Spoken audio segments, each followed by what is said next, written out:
Magandang araw po sa inyong lahat mga kababayan at welcome back dito po sa Pinas News Review. At eto nga mga kababayan, buwing kumanta, Soto at Rimulya, planado lahat.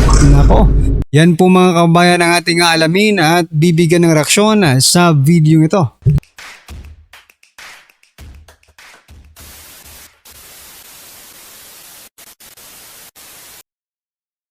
So yan mga kababayan, bago po natin i-play yung ating main video, eto pasadahan po muna natin itong mga nagte-trending na balita dito po sa mundo ng social media. Ito pong si Boying Rimulya ay kumanta na mga kababayan, nagbigay po ng reaksyon patungkol po dito sa pagbasura ng Supreme Court dito po sa impeachment against Vice President Sara Duterte, no? At eto naman pong si Senator Ping Lacson, nako mga kababayan, sabi niya po dito, Lacson, naghahanap ng errors, no? Hindi po ghost project ang kanyang hinahanap, kundi mga pagkakamali lang mga kababayan, mga errors mga karibin natin. So yan po ang ating aalamin, no? Pero bago po ang lahat mga kababayan, like and subscribe naman po. Ayan, maraming salamat. At eto, simulan po natin dito kay Boying Rimulya. Sabi po ko kasi dito sa Batas PH, no? Sabi po dito ni Rimulya, may problema tayo sa last decision ng Supreme Court on BP Sara Duterte impeachment. I don't totally agree with that. Parang nawala yung rule-making power ng House. Sinasabi nga ni Tito Soto, kailangan na ng charter change. Ayan. Planado. Planado to mga kababayan, ha? Planado po itong ginagawa nila. Charter change no? Pero bago natin pag-usapan yung charter change na yan, ano bang pakialam ni Boying Rimulya? Sa totoo lang, ano po ba ang pakialam ni Boying Rimulya? Ano po ba ang pakialam ng opisina ng ombudsman dito po sa Supreme Court, di ba? Magkaiba naman po yan. Magkaiba po kayo ng mandato, Ombudsman Boying Rimulya. Sana ikaw, Ombudsman Boying Rimulya, nagsasalita ka lang, no? Kapag nandyan na sa'yo yung kaso. Di ba? Tulad ng ibang mga ombudsman, nakikialam lang sila sa kung saan may jurisdiction sila. Di ba? Kung saan nandun sa kanila yung kaso. Kung wala sa kanilang kaso, anong pakialam nyo? Di ba? Grabe. Ito, bigla tuloy napapaisip ang taong bayan Ilang maletang basura kaya? Ilang maletang basura ang napunta kay Rimulya? Ayan po nagtatanong lang, no? Kasi biruin mo, hindi na po trabaho ng ombudsman ang makialam pa sa Supreme Court. Correct me if I'm wrong, kasi wala rin naman tayong Ngayon, kung mayroon pong kinalaman si Rimulya or something na dapat pakialaman si Rimulya sa Supreme Court, di ba? Wala tayong magagawa mga kababayan. Karapatan po ni Rimulya yun no? Pero, no, kung wala namang karapatan ng ombudsman na makialam sa Supreme Court, di ba? At ang trabahuin na lang niya kung nandyan na. For example, di ba? May nagkaso or may nagsampa ng reklamo sa isang opisyal ng gobyerno sa ombudsman, sana doon lang si Rimulya press con. Reko po.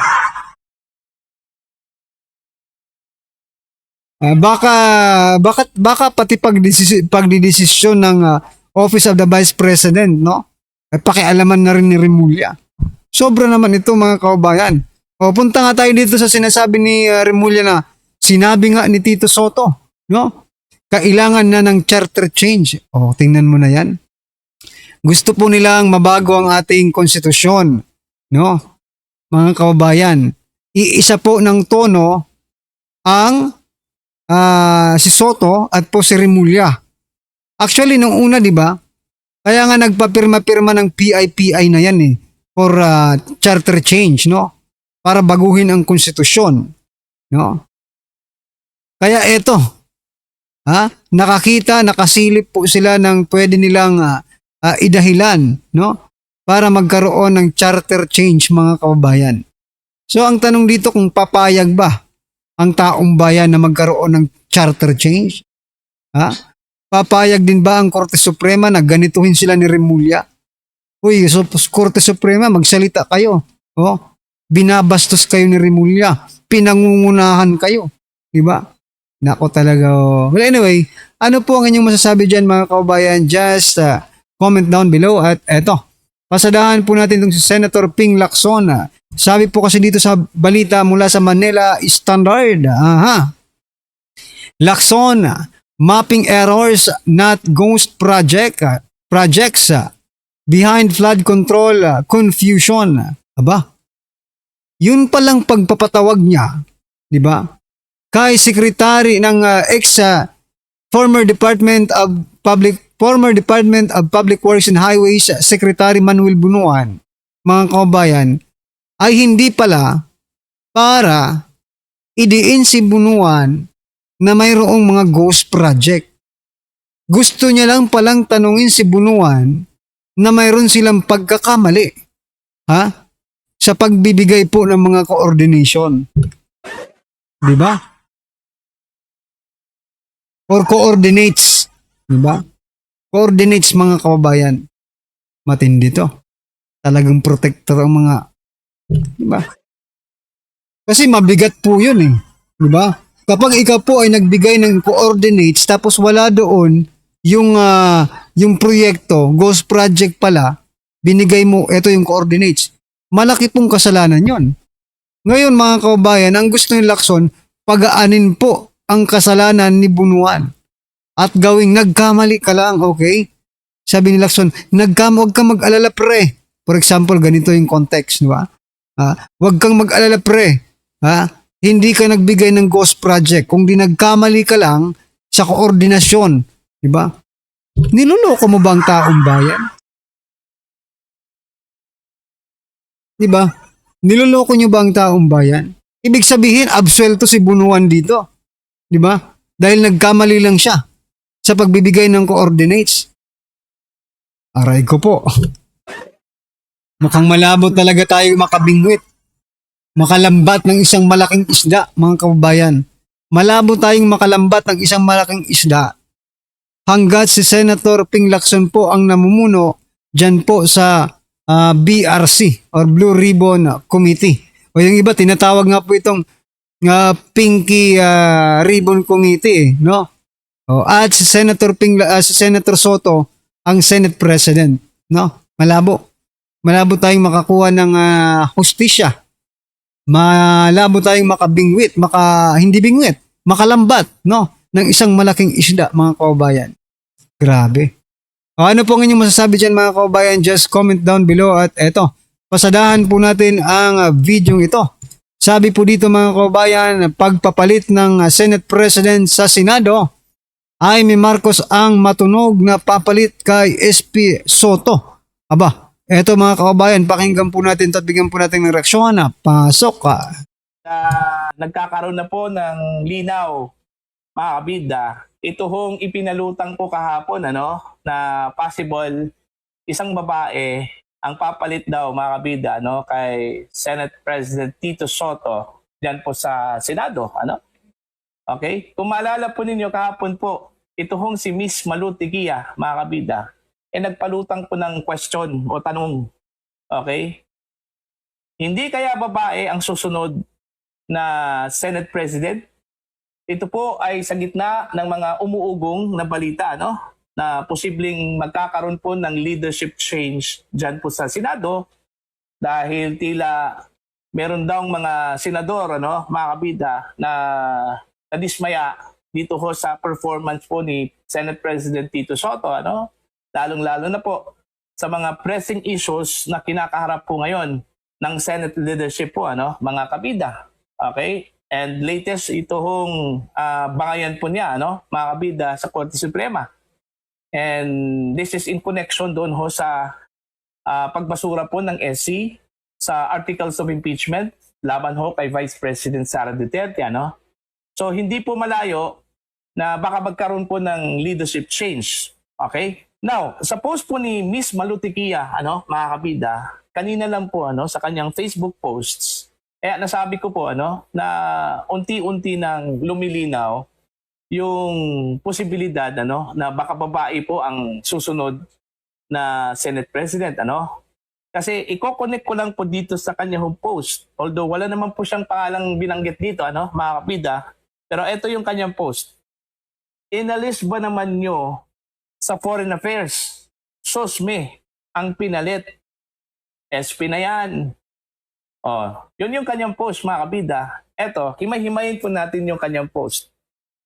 Yung ibig sabihin po niya na inalis sa Foreign Affairs, ang pagkakaintindi ko dito mga kabida, patungkol po ito kay Senator Amy Marcos. Bakit? Kasi po, si Senator Amy Marcos mga kabida, chairperson po ng Committee on Foreign Affairs dyan po sa Senado. Inalis ito Bago lang po mga kabida. At ang pumalit po, alam nyo kung sino? Wala hong iba. Ito hong si Senator Erwin Tulfo, na kamakailan lang po mga kabida naging kontrobersyal. Dahil doon sa kanyang speech na gusto niyang palayasin ito hong mga Chinese officials kung hindi po nila nagustuhan yung uri po ng gobyerno po natin dito na isang demokrasya po mga kabida. Alright?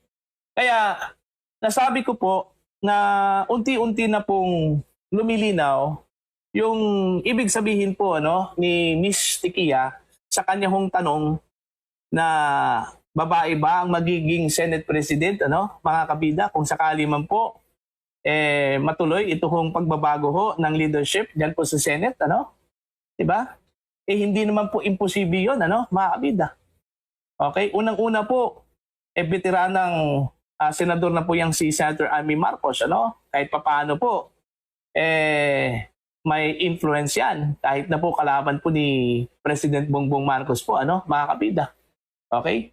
Tsaka pangalawa, solid yung kanya hong team dyan po sa Senado. Okay? Yung 8 mga senador na miyembro po ng minority bloc po mga kabida. Now, kung totoo man po ito hong umuugong na balita na posibleng magkakaroon po ng pagbabago ho sa leadership. Ako sigurado po ako diyan na yung aani po diyan po sa bagong majority po mga kabida manggagaling yan sa majority block ngayon. Okay? Isipin nyo, yung minority block ngayon ay siyam mga kabida. Samantala yung majority po ay 15 Kung magkakaroon po ng bagong majority block most probably dun po manggagaling sa majority. Okay? Kasi solid na po yung 9 yung minority block dyan, mga kabida. At posible, yung napabalitang meron daw mga senador na dismaya daw, disappointed dito ho sa performance daw ni Senator Tito Soto, manggagaling dyan sa majority block. Okay? Alalahanin po ninyo, 6 lang pong senador ang kailangan, mga kabida, ng minority block para makuha po nila ang majority block. Okay? Para magkaroon po ng 15 members ng majority block po, mga kabida. So, posible, yung 6, dun po kukunin sa majority block. Alright? Although ito, more on Doon talaga kukunin. Saan mo pa kukunin yun? Diba? Solid na siya. Ikaw na ang nagsabi, solid na po yung 8 minority. Para maging majority sila, kukuha sila ng 6. At doon nga talaga kukunin yan. Doon manggagaling yan sa majority. Ngayon, ang hindi ko lang po nagustuhan dito mga kabayan, yung sinasabi niya po na malamang sa malamang ay maging ang sunod na Senate President ay manggagaling pa rin doon po sa majority block. Hindi pa rin natin masabi. Kasi 8 po yung minority. 6 lang po ang kailangan niya, di ba? Para maging majority sila. So yung minority, magiging majority na yun kapag kahit basta sumanib yung 6, di ba? Within the minority, yung old, di ba? Yung kampo po ni Senator Amy Marcos, yun na po ang majority. Kasi 6 kontra 8. So kung pipili sila ng, di ba? Mas mananalo na yung medyo minority, mga kababayan. Di ba? Kaya naisip nyo rin yun, mga kababayan. Kaya hindi, yung sinasabi niya po kanina mga kababayan na manggagaling doon sa majority, Posible rin yon, but it is also possible na manggaling din sa minority. Huwag po natin tatanggalin yung pag-asa natin mga kababayan, okay? Speculation lang po, ano? Kasi bali-balita pa lang ito eh. Wala hong confirmation po mga kabida, no? Kung totoo ba ito. In fact, mayroon po akong nakitang bagong lineup, ano? Sa Facebook. Okay? Yung possible lineup ng bagong majority block mga kabida. At 5 lang po yung membro po ng minority block po doon. Alright? Although hindi pa po beripikado yon, pero may posibilidad po, ano? Kaya mag-abang-abang ho tayo mga kabida doon ho sa susunod na session. Crucial masyado yon, ano, mga kabida. Siguro wala naman pong usok po, ano, kung wala hong apoy, mga kabida, ano po. So meron talagang pinanggagalingan, ano, mga kabida. At yung pinanggagalingan, ang question dyan kung totoo ba yon o hindi, mga kabida, no? So yan yung aabangan po natin sa susunod na session. Okay, kung magkakatotoo yung umuugong na balita na magkaroon po ng kudita dyan po sa loob po ng Senado at magbago po ang leadership, mga kabida. So yun mga kababayan, asahan na lang po natin sa susunod na sesyon, no? Na sana nga ay magkaroon talaga ng turn around, no? Tawag dyan, maging 360 ang kalabasan po, no? Mabaliktad ang mundo, ng itong liderato ni Soto, no? At magkaroon po tayo ng bagong leadership.